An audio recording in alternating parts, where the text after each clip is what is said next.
Sonic Frontiers is 3 years old now. That fact alone makes me feel like I should be in a retirement home. This game had one of the wackiest, most controversial lead-ups to any Sonic game. Heck, game in general. It all started back in 2021. All we got was a short cinematic of Sonic running through the forest and a 2022 release date. When I first saw that trailer, I had no clue what this was supposed to be. However, some leaks that appeared afterward said it would be an open-world Sonic game. This got me heavily intrigued. Fast forward to the Game Awards that very same year, and we got our first full look at Sonic Frontiers. Again, it was hard to make out what this game would be. At this point, we knew it was going to be an open world, but we only really got landscape shots. We still didn't know what an open-world Sonic game was going to play like, and especially after Sonic Forces, we were going to need to see some gameplay here to know if the game would have promise or not. After 6 long months of speculation and silence from Sega, they dropped a 30-second IGN first teaser on the official Sonic the Hedgehog YouTube account. This short snippet of gameplay heavily intrigued me. The gameplay looked decently fun. There was combat, dynamic weather, and speed-based moments, and more Sonic-y elements thrown into the open world. However, any sort of intrigue that could have been built up was immediately shot down, as we got the full unveil of Sonic Frontiers with the IGN First showcase. This trailer is one of the most infamous Sonic trailers of all time, because it looked awful. There was literally no speed to be had, Sonic looked awful to control, the animations were awful and looked like they were being done by a 6-year-old, there was so much pop-in, it just looked like a bad game, plain and simple. However, that wasn't Sonic Frontiers' final nail in the coffin. Despite the game looking awful, people who playtested the game at events vouched for the game. Even Sakurai, yes, the Sakurai who developed Super Smash Bros., vouched for the game. And even though not at first, Sega kept validating those claims day by day, trailers starting getting better and better, not only hinting at a more serious tone for the game, but also showing fun gameplay, actual fun combat, more speedy platforming moments, and fluid control. While the game didn't look perfect, there were still issues with stuff like the animation, the pop-in, and the cyberspace looking not too promising. The game looked to be actually kinda fun. It no longer looked like some fan just plopped Sonic into Unity. It actually looked like a fun game worth your time. All of this culminated in the Showdown trailer. Everything I said of Sonic Frontiers' redemption arc can be seen in this trailer. In this one, we get epic music, amazing looking gameplay, fantastic editing, a tease at the more serious writing, and ending it off with Super Sonic clashing with a Titan. This was one of the most epic times to be a Sonic fan. While the fan base was in shambles like usual, if you ignored that, it was just felt good to be excited about something after years of nothing but mediocre games. And finally, Sonic Frontiers launched on November 8th, 2022, and it was a success. It currently sits as the highest selling 3D Sonic game, has pretty good reviews, and even after it was released, was greenlit for 3 content updates adding major features to the game. This game truly saved Sonic and started the success the series sees today. However, many people are now looking back at the game and having more mixed feelings about it. A lot of the flaws that people brushed off at launch are starting to bug more and more people, to the point where some have been calling it the worst Sonic game. However, with all that being said, I think it's finally time that I dive into this game and give it the review it deserves. This is a really important game to me, and I'm excited to finally talk about why I think it's one of the best Sonic games, and why it's truly worth your time.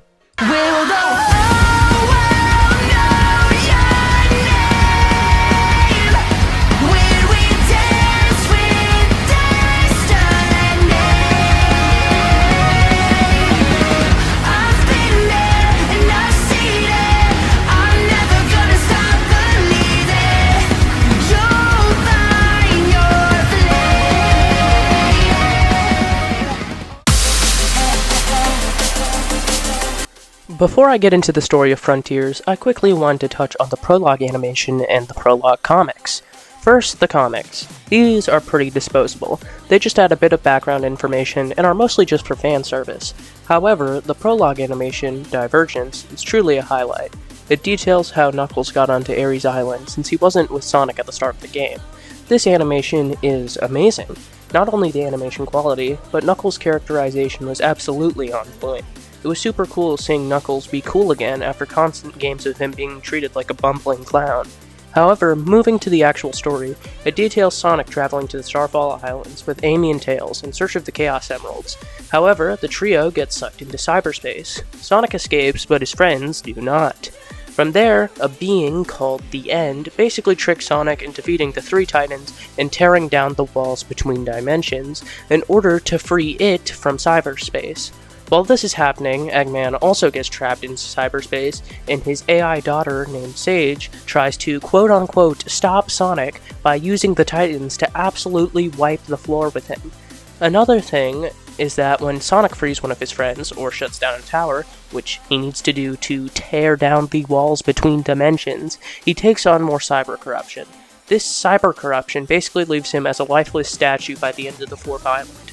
However, since he freed The End, his friends immediately go back to be stuck in cyberspace so they can heal his cyber corruption, because that's a thing they can do, I guess? And now Sonic, Sage, and Eggman team up to beat The End. The story's kinda weird when you spell it out like that. However, the tiny details make this one a pretty good story. For one, they toned down Sonic's cocky nature compared to the titles of the 2010s. He has much more ranges of emotion. He's not always sure of himself, like when he gets pummeled by Giganto and gets knocked out. When he wakes up, he's breathing heavily and even remarks that he might need a little bit of luck along with the Chaos Emeralds to beat him. While this isn't necessarily deep art or anything like that, emotion like this is something that's been sorely missing from Sonic writing. On top of that, Sonic's supporting cast isn't treated like a joke anymore. Throughout the entirety of the 2010s, anyone who wasn't Sonic was not taken seriously in the slightest. Tails was a shell of his former self, a coward who didn't do anything for himself and constantly stayed in Sonic's shadow. Knuckles was kinda just there. The most he did was act stupid. While it was funny in Sonic Boom, it didn't necessarily work in the main series games. And sure, while Knuckles wasn't necessarily ever the smartest, they really toned up the stupidity a few too many notches. While I said Knuckles was just there, Amy was literally just there. In the three titles she appeared in, Generations, Lost World, and Forces, she did nothing in the story except show up. However, all three of these characters were fixed. Tails has moments of him actually doing stuff, and him standing on his own. Knuckles has actual moments of agency where he gets to talk and think. Amy finally has a character. The only problem is that they just feel like they're reverting back to their Sonic Adventure 1 character arcs. Well, that's not something the writers could have fixed, since the old writers were awful at their job. It sure does kind of make characters' moments feel less impactful. Another thing that sucks is something you've seen in the background of this video. The animation of the cutscenes is horrendous. The models they use are awful. There's a lack of movement, and most of the cutscenes are just characters standing around expositing, and the backgrounds are really never that interesting. I'll talk about this more later, but for a $60 game, the cutscenes surely don't make this feel like it's one. However, that doesn't stop the story from being a nice step forward for Sonic stories, after a decade of absolute garbage stories being the norm. This was a nice breath of fresh air, adding a lot of style and character that the series was missing up till that point. Sonic Frontiers gameplay is where the game truly shines. This is the first open world, open zone Sonic game, and the controls are almost like a boost game. You have the boost, obviously, however it functions differently. It no longer makes enemies take damage when you touch them, so boosting through enemies isn't a thing anymore. On top of that, the boost is tied to the BOTW stamina bar. Both of these changes make it so that it feels like the boost is this game's run button rather than an actual boost. A ton of moves come back from the previous Sonic games. The double jump, stomp, air boost, lightspeed dash, and wall jump. Everything you'd expect to be here is here. My only point of critique is that the slide returns. This is not me hating on the slide, it's just that the slide is used nowhere in the game. Not in the open zone, not in cyberspace, and not in the final horizon. And on top of that, the move itself feels like trash. It just feels like Post Forces couldn't find a single use for the slide for some reason. On top of that, the game has a more combat-oriented moveset. There's a whole skill tree with you unlocking more moves as the game progresses. There are moves like shooting beams out your feet, a fast spin cycle, loop kick, tornadoes, and many more moves. While it isn't the best combat of any game by a long shot, it is flashy, it's fast, it's fun, and it's cool. However, the only problem is the level up system. There are collectibles called Seeds of Power and Defense. Specifically, Seeds of Power increase your strength, and once you're at max level, you shred through enemy health bars in like 2 hits. That leads to less experimentation with the combat. That really sucks because the biggest strength about the combat is the flashiness, and it becomes less flashy when you keep spamming the same moves. However, the gameplay loop is pretty interesting. There are 2 main objectives. You collect memory tokens to have conversations with characters to advance the plot. Then, the secondary objective is taking out Guardians, which are just big boy enemies for portal gears. You use these portal gears to access cyberspace portals, which take you to traditional Sonic speedrun levels. These, upon completion, give you vault keys, which you can use to unlock the Chaos Emerald vaults. And once you have the 6 Chaos Emeralds, and have advanced the story enough, you can go face off with the Titan with the 7th Chaos Emerald being on its head. Once you get the last Chaos Emerald, you turn super and have the time of your life. Now, it's time to go into a little bit more depth. You usually get memory tokens from doing small platforming challenges throughout the open zone. These things are usually short and have quite a decent bit amount of automation. However, they are pretty fun ways to test your reflexes. As I mentioned earlier, combat is pretty fun. There are some really cool and unique Guardians. For example, Spider, which sends you into a skydiving section where you have to collect rings and kill its outer shell. Then there's Asura, who stomps down and allows you to run up its side to destroy it. And then there's Tank, which sends you into the air and you have to homing attack at the right time to avoid taking damage. Guardians are just really fun and creative. However, when it comes to actual platforming, cyberspace is the place to not be because holy crap, this sucked. Okay, I'm exaggerating a bit here. However, before the updates, yeah, this kinda sucked. The controls just feel nowhere near as good as the open zone, specifically the homing attack delay when you hit an enemy, which just ruins the flow of levels. The level design in cyberspace is completely lifted from other Sonic games like SA2, Unleashed, and Generations. However, the level design is barely altered to match the control of Frontiers. The biggest examples being the classic Sonic levels plopped into this game, which feel slow and awkward to run through, and that Unleashed drift level where they add drift pads which suck so much. However, it's not all bad. There's a glitch in the game dubbed the homing dash, and if you homing attack an enemy and boost before the homing attack connects, you are sent blasting off in the direction you're facing, which basically saves cyberspace. This one glitch makes speedrunning sorta fun. It's kinda satisfying seeing how much time you can save while you're blasting off in different directions. However, a glitch isn't really a defense for a terrible controlling part of the game. They could have done way better in this part of the game. However, when it comes to Supersonic, I have no notes. The first 3 islands are capped off with the Supersonic boss fight. These are amazing. Each one starts you with climbing the Titan and claiming the Chaos Emerald on its head. Once you turn super, you can start wailing on the Titan with some of the most flashy gameplay known to man, and some of the best Sonic music of all time, sung by Kellen Quinn of all people. Each of these fights are absolutely peak. It's sad that the final 2 islands fumble the bag. While I'm being a bit over-exaggerative, they definitely could have done better with those last 2 islands.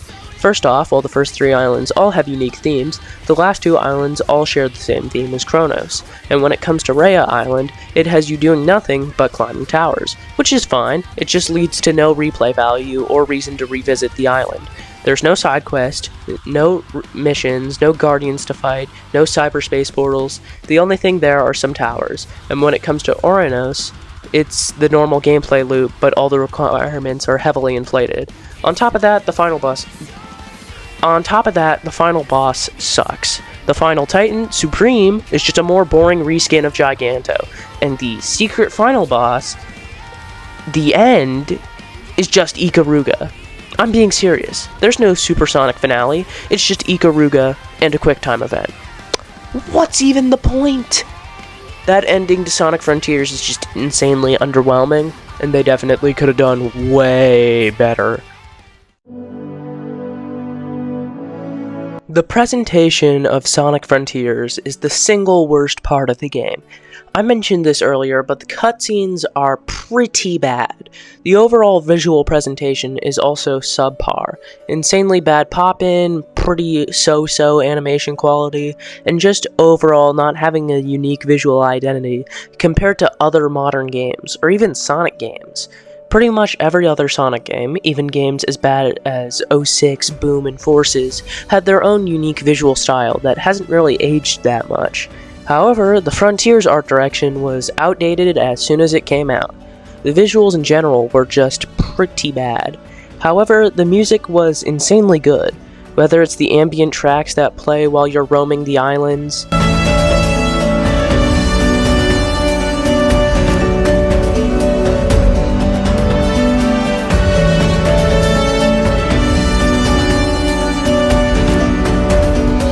the banging EDM that plays during cyberspace,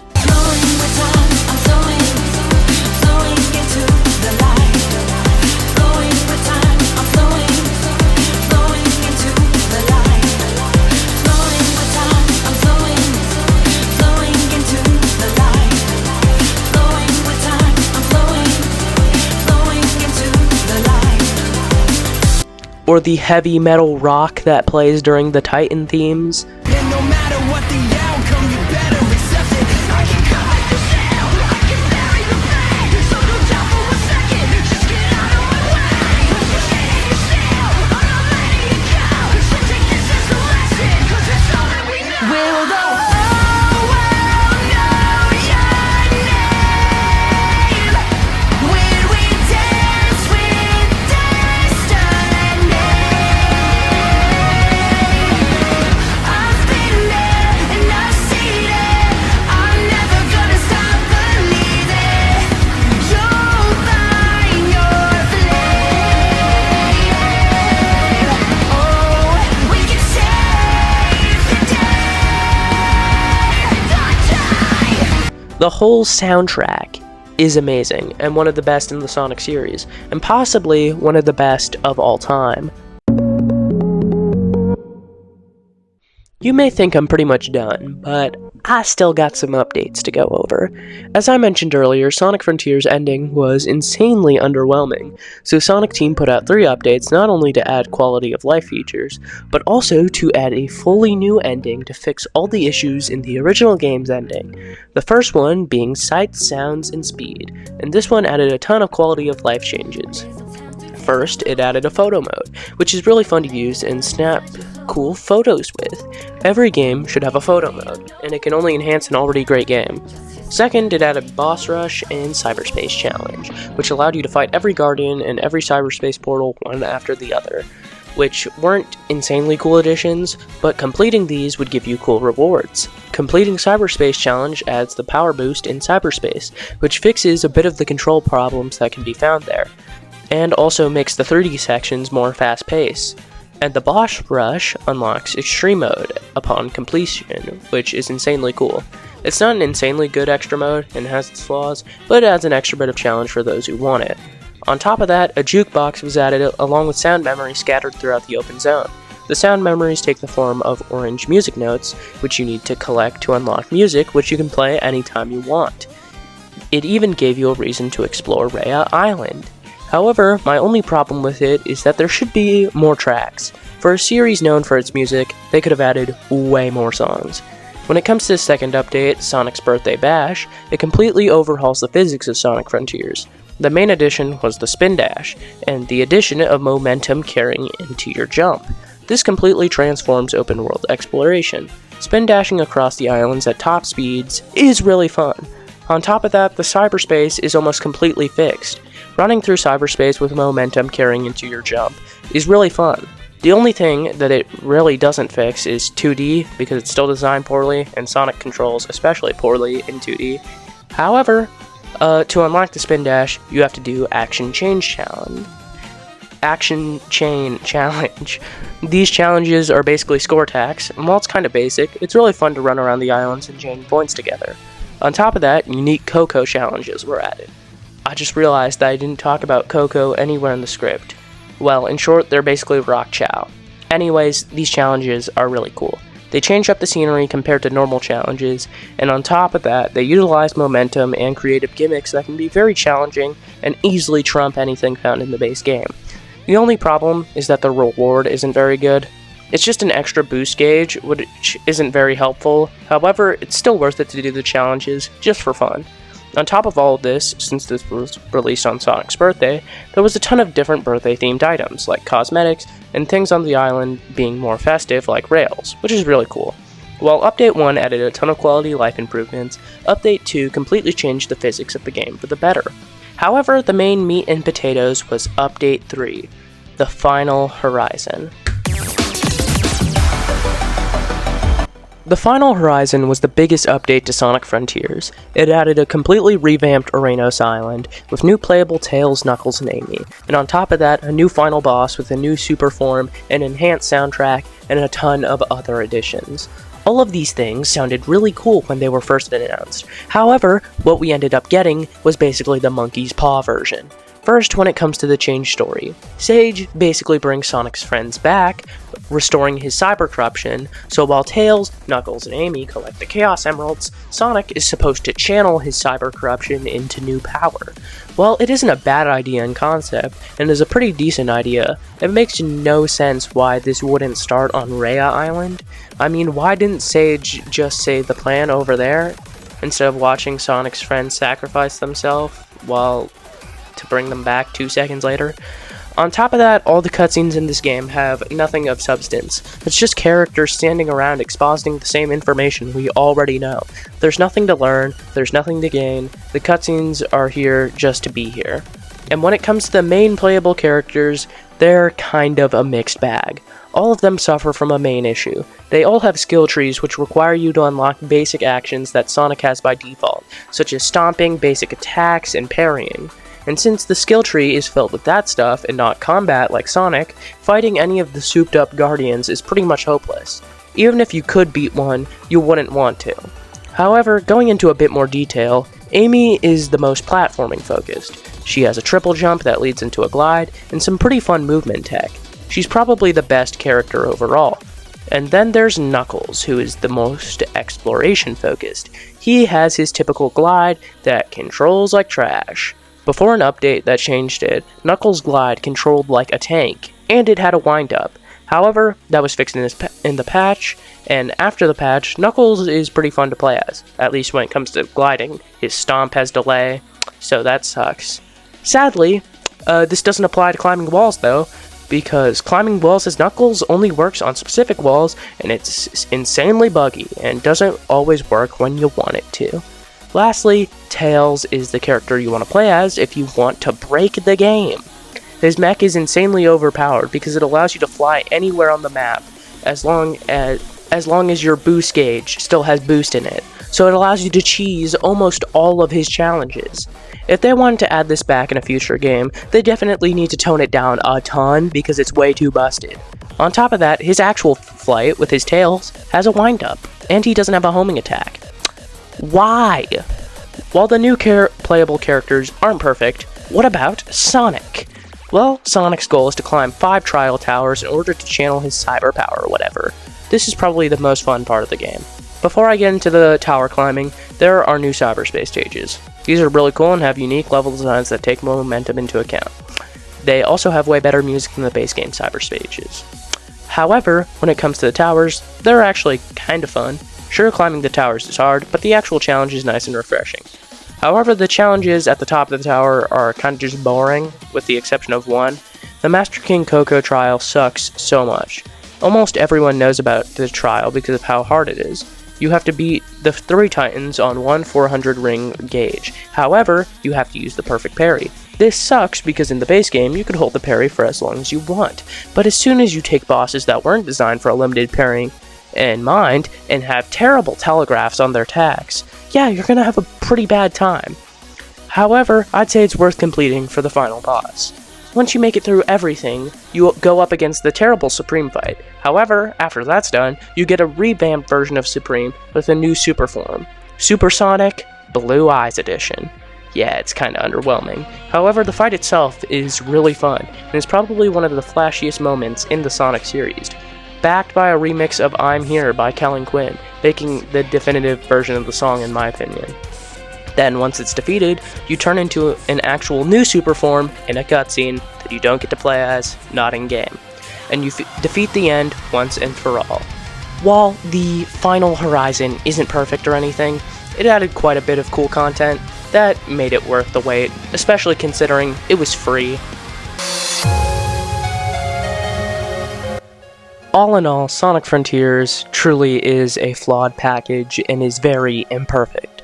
Multiple problems such as the lack of polish in the presentation, the so-so combat, the terrible control in cyberspace, at least before the updates, the reused level design in cyberspace, Green Hill and Chemical Plant coming back for the 20 billionth time, and other things that just really hold this one back. However, that doesn't mean I don't have fun while playing. The open zone exploration, just running around as Sonic and platforming, collecting items, watching some of the most flashy combos imaginable, perfecting my speedruns in the few good cyberspace stages, the Titans in general, still make this a worthwhile package for me. Again, this game isn't perfect or anything, but I still think it's just a really fun game that I can pop in anytime and just have fun, along with reminiscing of good memories I have with this game. This game just is gaming to me. It just represents everything that I find fun about gaming. Whether it's, the music, or the flashy gameplay, or just the fun speedrunning that can be had. I just love this game a lot. And yeah, that's kind of all I have to say. If you enjoyed this, make sure to leave a like and subscribe to the channel. I make content like this all the time, and have even reviewed a ton of other Sonic games like Adventure 2, Forces, and Crossworlds. So if this interested you, then maybe check out those next. But that's all from me for today. Peace.